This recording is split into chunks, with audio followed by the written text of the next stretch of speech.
Situs manusia purba Sangiran terletak di Desa Bukuran, Kecamatan Kalijambe, Kabupaten Sragen, Provinsi Jawa Tengah, Indonesia. Situs ini mencakup area yang luas, meliputi sebagian wilayah Kabupaten Sragen dan Kabupaten Karanganyar. Luas situs Sangiran yang diakui oleh UNESCO adalah 56 km sebagai daerah cagar budaya. Pada tahun 1977, di situs Sangiran didirikan sebuah museum dengan nama Museum Prasejarah Sangiran. Situs manusia purba Sangiran diresmikan oleh UNESCO pada tahun 1996 sebagai situs arkeologi. Sangiran sudah menjadi tempat penelitian sejak awal abad ke-20. Tetapi pengakuan internasional dan peresmian ini menegaskan pentingnya Sangiran sebagai salah satu situs manusia purba yang paling signifikan di dunia. Di Museum Sangiran terdapat berbagai spesies manusia purba yang penting dalam memahami evolusi manusia. Inilah beberapa spesies yang ditemukan di situs Sangiran. 1. Meganthropus palaeojavanicus. 2. Homo erectus. 3. Pithecanthropus erectus. 4. Homo sapiens. Selain fosil manusia purba, Museum Sangiran juga menampilkan fosil-fosil hewan purba seperti gajah purba, badak, dan buaya yang hidup di wilayah Sangiran pada masa prasejarah. Museum ini menjadi pusat edukasi penting tentang perkembangan kehidupan manusia dan ekosistem purba di Indonesia.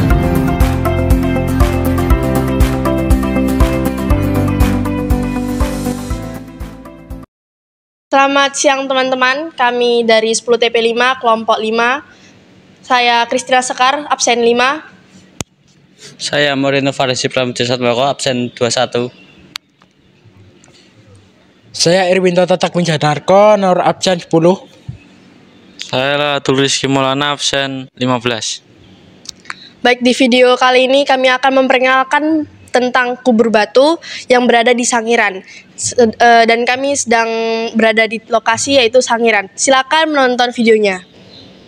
Video ini adalah proyek asesmen sumatif akhir semester dari mata pelajaran sejarah, seni budaya, IPAS, bahasa Indonesia, bahasa Inggris, bahasa Jawa, informatika, dan pendidikan Pancasila.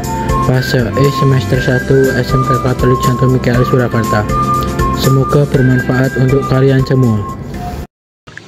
Baiklah teman-teman, saya akan menjelaskan secara singkat mengenai kubur batu.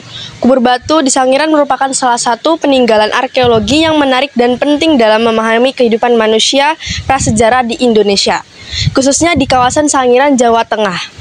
Kubur batu ini umumnya berupa susunan batu yang digunakan sebagai tempat pemakaman.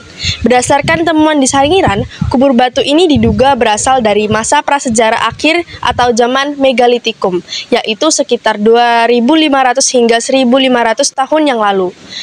Kubur batu di Sangiran biasanya memiliki bentuk kotak atau persegi panjang yang dengan batu-batu besar yang membentuk ruang untuk menyimpan jasad. Budaya ini menunjukkan adanya kepercayaan masyarakat prasejarah akan kehidupan setelah mati, di mana mereka merasa perlu memakamkan jasad dengan secara khusus. Temuan di dalam kubur seperti peralatan batu, perhiasan, dan bahkan sisa-sisa makanan memberikan bukti bahwa manusia prasejarah di Sangiran memiliki tradisi dan ritual pemakaman. Karena tidak ada kubur batu di Museum Sangiran, maka kami akan menjelaskan kubur batu melalui media internet. 1. Apa itu kubur batu? Kubur batu adalah jenis makam atau kuburan yang dibuat dengan menggali atau mengukir batu untuk menyimpan jenazah. Biasanya, jenis pemakaman ini ditemukan di situs-situs purbakala atau daerah dengan tradisi megalitik.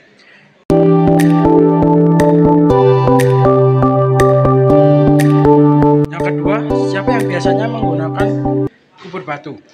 Kubur batu sering digunakan oleh masyarakat tradisional atau suku-suku kuno yang menganut kepercayaan tertentu, seperti di Indonesia, Toraja di Sulawesi Selatan, atau suku Batak di Sumatera Utara, yang mempraktikkan pemakaman ini sebagai bagian dari budaya mereka.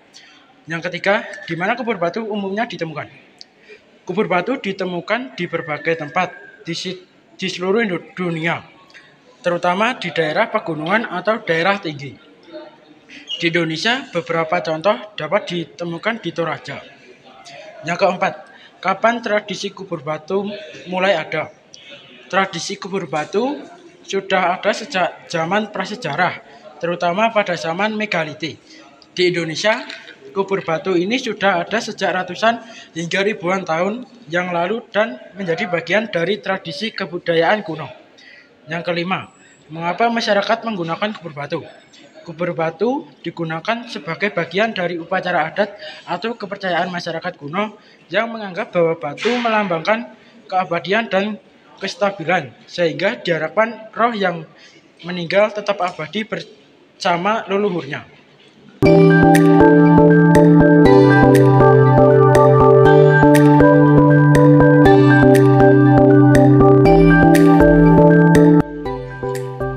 Bagaimana proses pembuatan kubur batu? Pembuatan kubur batu memerlukan tenaga yang besar dan alat khusus untuk mengukir atau memahat batu.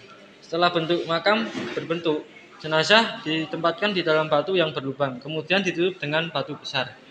Yang ketujuh, apa saja perbedaan kubur batu dengan kuburan biasa?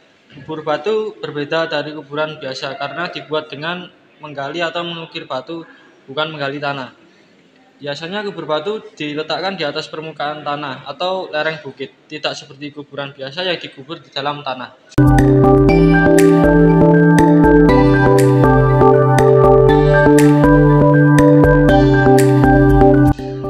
Siapa yang memimpin upacara pemakaman di kubur batu? Dalam tradisi tertentu seperti di Toraja, upacara pemakaman di kubur batu biasanya dipimpin oleh tokoh atau pemuka agama setempat yang memiliki pengetahuan khusus untuk mengenai ritual pemakaman. 9. Mengapa kubur batu masih dijaga kelestariannya? Kubur batu masih dijaga sebagai warisan budaya yang memiliki nilai sejarah dan spiritual tinggi.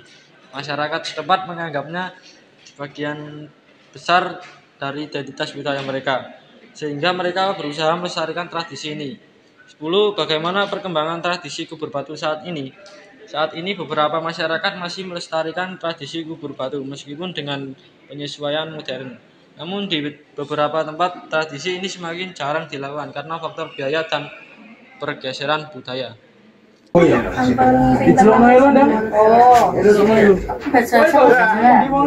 kan saya bawa sepeda motor tadi. Aku ya 3 tahunan. Jualan masih jualan sendiri tapi 35 tahun. Modus pun di Gesang wonten. Alhamdulillah enak lah dekat pariwisata. Kalau ramai ya senang. Ate kita terus bencana alam betul. Wait. Wah. Kados pundi tanggapan? Wah.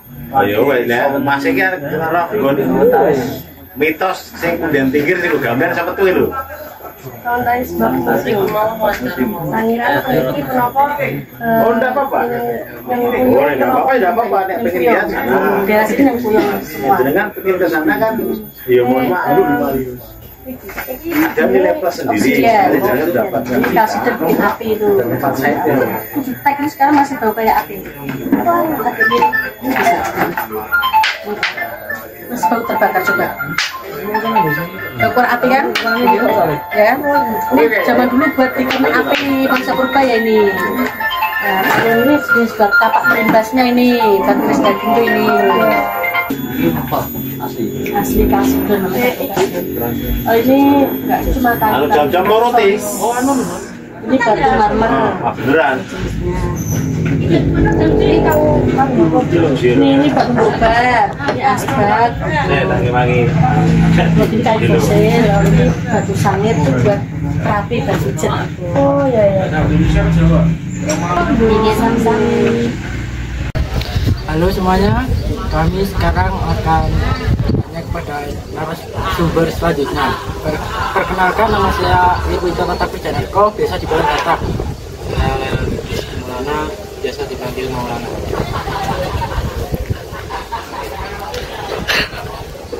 Yang menawi kersang pas napa ing sangiran punika wonten batu akik ingkang boten umum. Batu akik sing mboten umum niku ender, Mas. Teng sangiran itu ada batu meteor nih. Batu meteor niku kan sing teng internasional sing dirupak pamer sak. Pamer war 2 sing kemudian niku. Itu dimanfaatkan sama dagang bikin akik. kan saged iku. Nggih. Oh, sing buta umum lho. Di batuan umum itu kan ada batu akik dari kayu, ada batu dari kalsidon, batu yang aman itu kan umum ya Mas.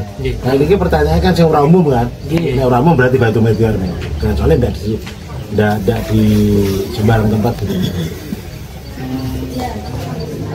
Mengapa batu akik ing Sangiran iki sampun dipun teliti sejarah lan asal ya? Ya ini kalau batu meteor ini salah satu batu yang sudah diteliti tentang sudah sampai di teknik geologi. Oke. Itu tinggi. Nah, temune di area situ Sangiran. Oke, nomornya tembriki dari ada yang dari kali kondangi wilayah Bodangojo, ada yang dari Bojong itu masuk wilayah Kecamatan Dukuh, ada yang dari Brangkar, Gemolong, itu ada banyak batu meteor itu. Benten ya Pak, pagennya. Tempatnya beda, batunya pun juga beda Mas. Sama-sama menamai batu meteor tapi teksturnya beda. Nggak mau ngerti loh Mas, tapi yang mau nggak ngerti ya wis ngerti ini batu ini meteor gitu. Yang dijual pintu sekarang. Ya ada yang 100.000, ada yang 200.000, tergantung besar kecil Mas. Nanti nek beneran ingin lihat tak kasih tahu sebenarnya aku masih ada 2 ini. Ya, nanti lihat aja. Contoh batu meteornya ya. Oke, yuk lanjut. Napa ing Sangiran punika batu akik dados bagian penting wonten sejarahipun. Wah, niku bagian termasuk salah satu bagian penting Mas, karena nopo dilihat dari perjalanan ini batu akik itu kan sebenarnya bahan batu kalsidon toh Mas. Namanya batu kalsidon kan di depan saya dibilang batu kalsidon itu batu yang digunakan oleh nenek moyang, itu kan batu alat untuk membuat api. Nah itu yang digesek itu loh Mas. Jadi kan bagian penting sejarah zaman batu untuk membuat api. Nah dulu kan membuat api, tapi sekarang kan zaman akik banyak materialnya akik, yaitu namanya batu Sulaiman Madu tadi dibikin kerajinan, dimanfaatkan, dijual. Kepripun cara nganggenipun tiyang Sangiran nemokake batu akik ing tanahipun? Caranya gampang Mas, kita anjir barudan apa sore karena sawah kalau karo ngarit melaku di tempat lagi. Tidak harus menggali nanti repot. Terus sore barudan apa pas harus karet apa harus matul yang sawah mesti temu tak jamin mesti temu nah turun. Batu akik ini paling harganya paling Kulo dodolan akik paling murah guys. Ada harga dari 10.000, 20.000, 30.000 sampai 500.000 ada. Tergantung bahan bakunya itu gampang nuangnya. Sekian dari kami. Dari hasil observasi kita di Sangiran kepada para pedagang yang ada di sana, kita menemukan bahwa pada zaman purba banyak sekali peninggalan yang ada di sana. Masyarakat di Sangiran pun sangat kreatif dalam membuat cincin, kalung, batu akik, dan aksesoris lainnya. Kita juga jadi mengetahui tentang batu meteor serta peninggalan sejarah lainnya yang ada di Sangiran. Dari kegiatan outing kelas ini kami dapat belajar mengenai banyak hal, mulai dari gotong royong, yaitu gotong royong yang ada di Sangiran. Bagaimana petugas di sana melestarikan budaya mereka. Dan kami juga dapat belajar mengenai gotong royong yang kami sendiri lakukan, yaitu bagaimana cara kami menemukan banyak informasi yang belum ada di Sangiran mengenai kubur batu. Terima kasih kepada sekolah telah memberikan fasilitas untuk belajar mengenai tentang Museum Sangiran. Kami berterima kasih juga kepada Museum Sangiran karena sudah memberikan kesempatan kepada kami siswa SMK MKL untuk belajar tentang manusia purba dan benda-benda purba di Museum Sangiran. Kami juga berterima kasih kepada wawancara karena telah mau diwawancarai oleh kami tentang peninggalan pada zaman dahulu. Terima kasih juga kepada guru-guru yang telah membimbing kami untuk mengerjakan proses asas kami. Dan terima kasih juga kepada penonton yang telah menonton video kami. Terima kasih.